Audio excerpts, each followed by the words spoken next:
नमस्कार, मैं दुष्टर उपाध्याय। पिछले कई दिनों से ईरान के सुप्रीम लीडर खामेनेई के खिलाफ विरोध प्रदर्शन चल रहा है, जिसमें गोलीबारी से हजारों लोगों की मौत हो चुकी है, जिसे लेकर अमेरिका के राष्ट्रपति ट्रंप भड़के हुए हैं। ट्रंप ने ईरान की सरकार को कड़ी चेतावनी दे दी है कि अगर प्रदर्शनकारियों को गोलियों से भूना या उन्हें फांसी दी गई तो अमेरिका की सेना ईरान में घुसकर बड़ी कार्रवाई करेगी। साथ ही ट्रंप ने प्रदर्शनकारियों को खुला समर्थन दे दिया है। दरअसल ईरान में प्रदर्शनकारियों को फांसी देने का मामला सुर्खियों में है। कहा जा रहा है कि ट्रंप की धमकी के बावजूद ईरान की सरकार कई प्रदर्शनकारियों को फांसी देने का प्लान बना चुकी है, लेकिन इसी बीच ईरान के सुप्रीम लीडर अली खामेनेई के आदेश पर लोगों को फांसी देना शुरू हो गया है, जिसके बाद ट्रंप आग बबूला हो गए हैं और अमेरिका की सेनाओं ने ईरान को चारों तरफ से घेर लिया है।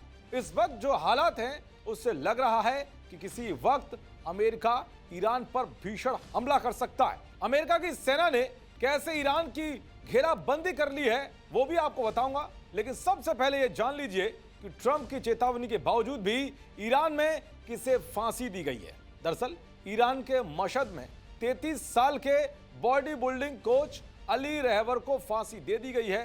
उन्हें मशहद में प्रदर्शन के दौरान गिरफ्तार किया गया था। मशहद ईरान के supreme leader Ayatollah Ali Khamenei का शहर है। हैरानी की बात तो यह है कि बिना किसी ट्रायल, बिना किसी वकील की मदद के और परिवार को बिना सूचना दिए ही चुपचाप तरीके से फांसी दे दी गई।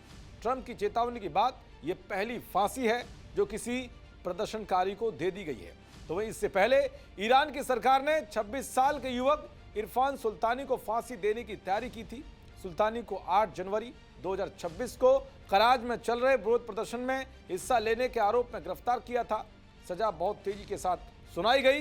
गिरफ्तारी के महज 2 दिनों के अंदर ही अदालत ने मौत की सजा सुना दी थी। उन्हें किसी वकील से मिलने या मुकदमे का मौका नहीं दिया गया था। ये फांसी तब जाकर टली जब ट्रंप ने ईरान पर हमले की धमकी दी। ट्रंप ने कहा था कि अगर फांसी हुई तो गंभीर परिणाम भुगतने होंगे। इसके बाद ट्रंप ने सेना भी उतार दी थी। हमला होने ही वाला था कि फांसी टाल दी गई, लेकिन अब बॉडी बिल्डिंग कोच अली रहवर को फांसी दिए जाने के बाद तनाव फिर से बढ़ गया है। ट्रंप ने ईरान के पास बड़े पैमाने पर मिलिट्री जमावड़े का ऐलान किया है। उन्होंने कहा है कि हमारा एक बड़ा बेड़ा उस दिशा में जा रहा है और हम देखेंगे कि क्या होता है।